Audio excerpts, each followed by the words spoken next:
Friedrich Wolf, Ciankali. Paragraf 218.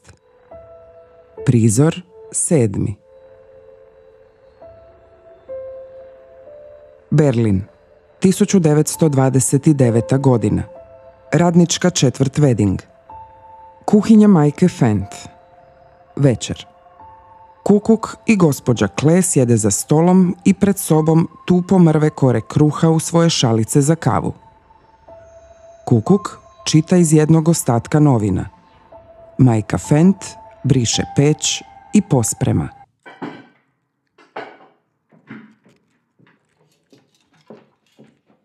Još će postati svjetski slavan taj Paul. Na svakom koraku piše nešto o njemu.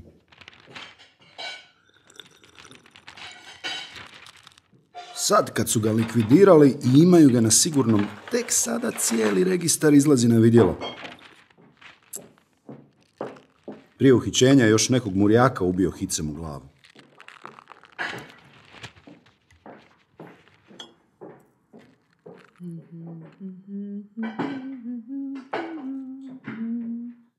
Gospođa Kle pjeva.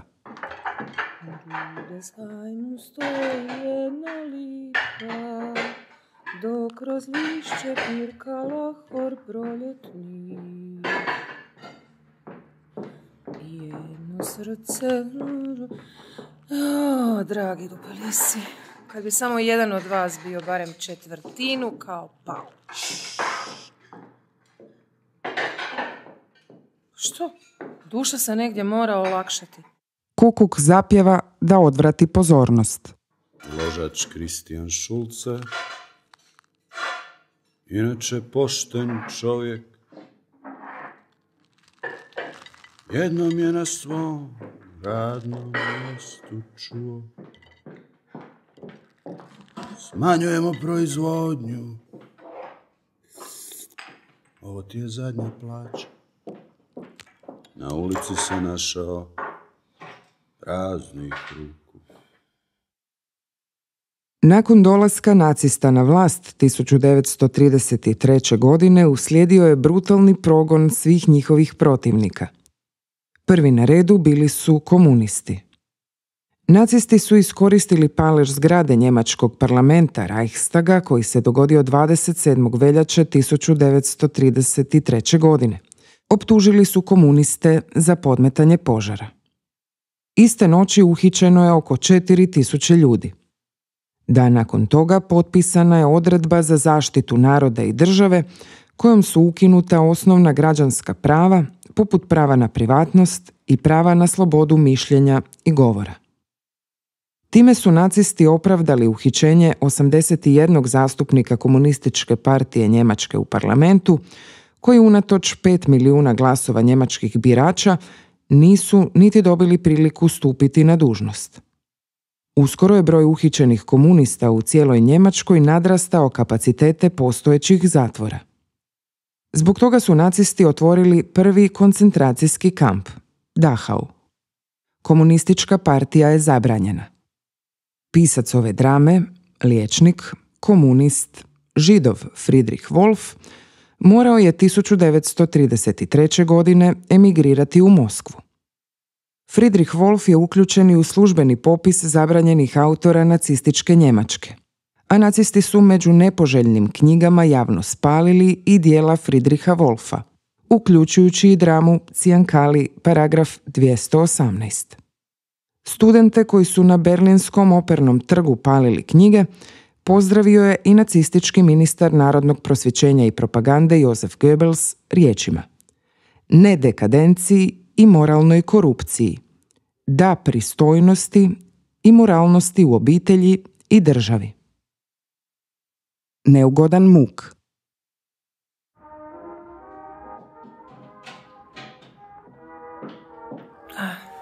Uostalom, oni u željezari opet počinju raditi. Pola smjene. Dobro sređeno. Jesi vidjela Hete? Ja ne, ali Maksi kaže da je opet u kvartu. A kud da ode? Ako ne ode u vodu? A ne smizdri, majko. Pa još je jutros Kukuk vidio ovdje blizu kuće. Gdje? Otrčala je kad me vidjela. Maks, mladi radnik, ulazi prilično jadan. Ma ona đubrad opet počinju raditi uz djelomično pomilovanje. A ti? A ti misliš da bi ponovo primili one koji su bili s Paulom? Heta je stajala tamo preko na ulici, a kad sam je htio prići već je otišla. Da, ona baš tebe čeka. Prosnik ulazi. Dobro večer. Opet narodni zbor. Čak i stari znanci. Odvedite me, molim vas, gospodine doušniče. Ne zanima me sitna stoka. Drug Paul je dosljedno nastavio svoju karijeru. Razvio se u pravog razbijača, a sada će nekoliko godina trunuti iza rešetaka. A ti, glupa šupčinu, ti ćeš možda za par dana trunuti u lijesu. Dobar tek. Maks brzo izađe. Posljednji trzaj. Opet ima posla, Mina. Zadružni dućan se opet otvara. Crvena zastava, ponovo izlazi Kukuk. Mogu li biti tako slobodan da gospodinu upravitelju uručim jedan primjerak gratis?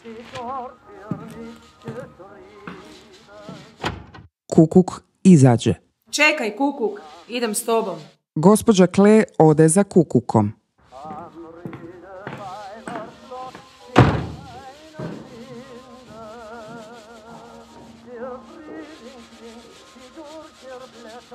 Prosnik neodlučno stoji.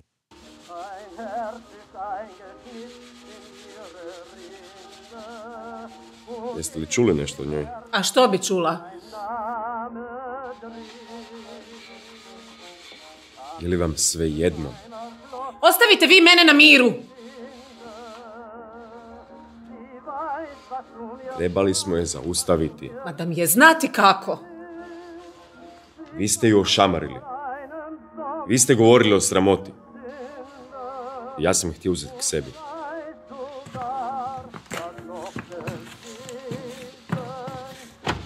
Prosnik polako izađe. Majka Fent iscrpljena sjedne na stolicu. Godine 1938. nacistička je Njemačka utemeljila odlikovanje Mutterkreuz, majčin križ, priznanje majkama za poseban doprinos njemačkoj naciji. Majke s 4 ili 5 djece dobivale su brončani križ. Majke sa 6 ili 7 djece dobivale su srebrni, a zlatni križ dobivale su majke 8 ili više djece. Gospođa Goebbels, supruga nacističkog ministra narodnog prosvjećenja i propagande Jozefa Goebbelsa, prva je žena koja je primila majčin križ 1938. godine. Magda Goebbels, neslužbeno prva dama Njemačkog rajha, kao majka 7 djece, odlikovana je srebrnim majčinim križem. Majka Fent odmara se tako neko vrijeme. Majka Fent osluhne. Majka Fent ustane, priđe k stolu, posprema.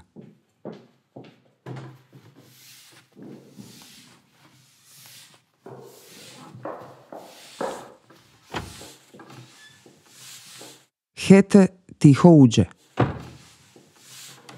Majka Fent se okrene, stane na trenutak ukočeno, zatim ponovno počne brisati stol. Večer, majko.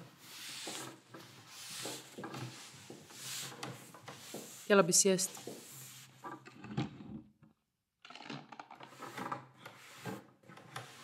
Cijelu sam večer čekala van.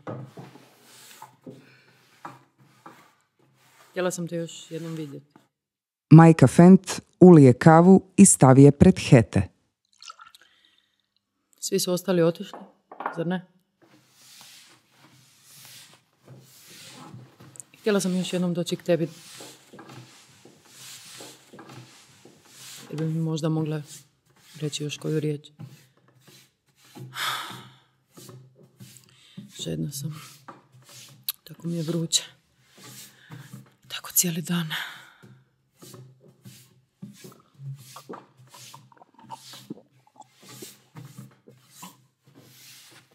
Tako sam žedna. Kako su djeca? Dobro. A ti? Dobro. Hete ustane. Noć, majko. Nemoj opet otići, Hete. Nemoj opet otići. Gdje si bila? Majka Fent privuče Hete k sebi. Kamo bi ti, dijete? A? Zašto sam te pustila da odeš? Kako to samo izgledaš, Hete? Tko ti je to što ti je učinio? Ha? Ajde, sjedi. Sjedim, dijete, pa skroz si... Slaba si sasvim. Si gladna, ha? Dođi, evo, ajde, malo kruha uzmi. Uzmi, moraš se dojačati, moraš jesti, dijete. Pusti, majko, i onako ću sve povratiti. Kako si vruća. Moraš odmah u krevet. To je groznica.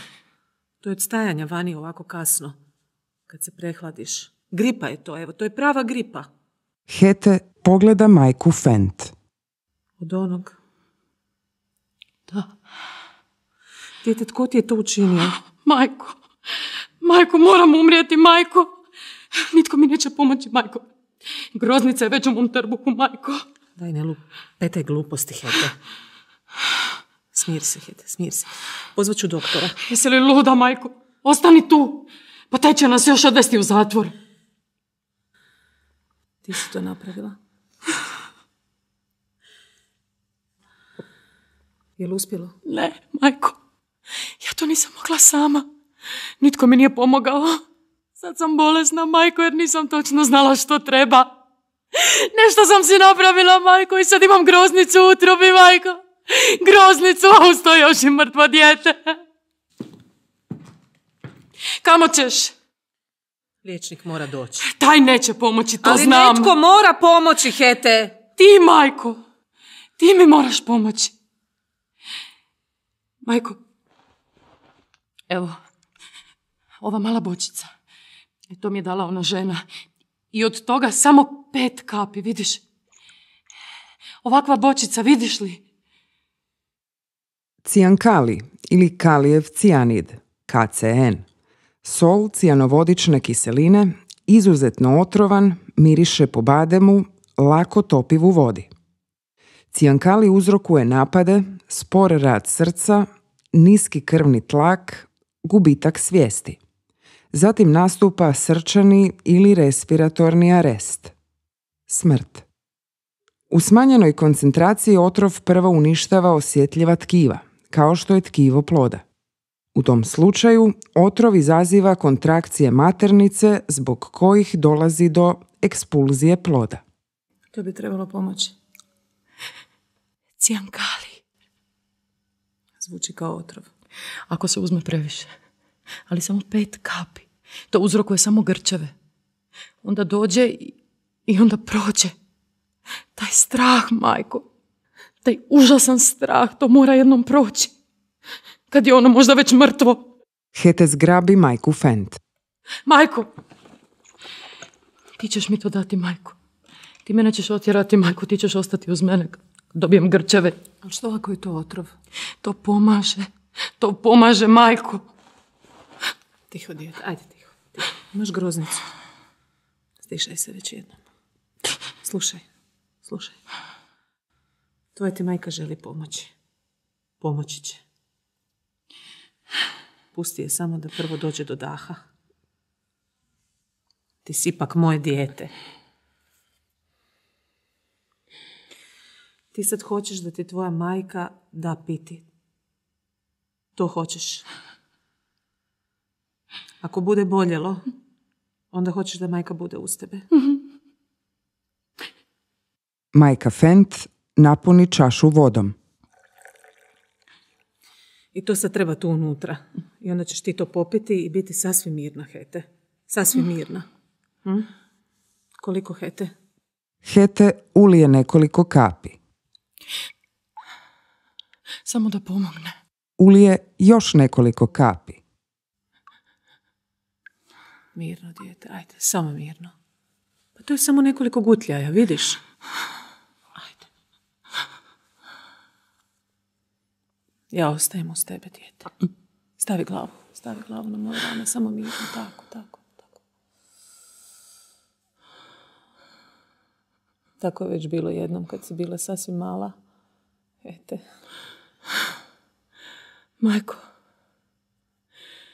kad sam još bila mala, onda bi nam dala 2 praška za pjanušavu limunadu. Za 5 feninga.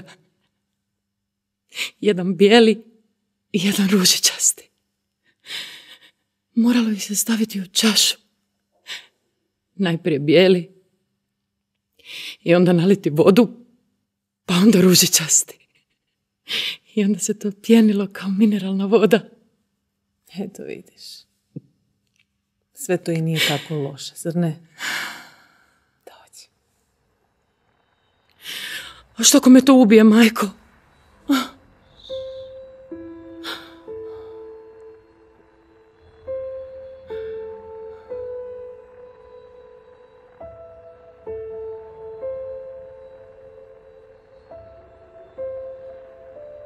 Kraj 7. prizora.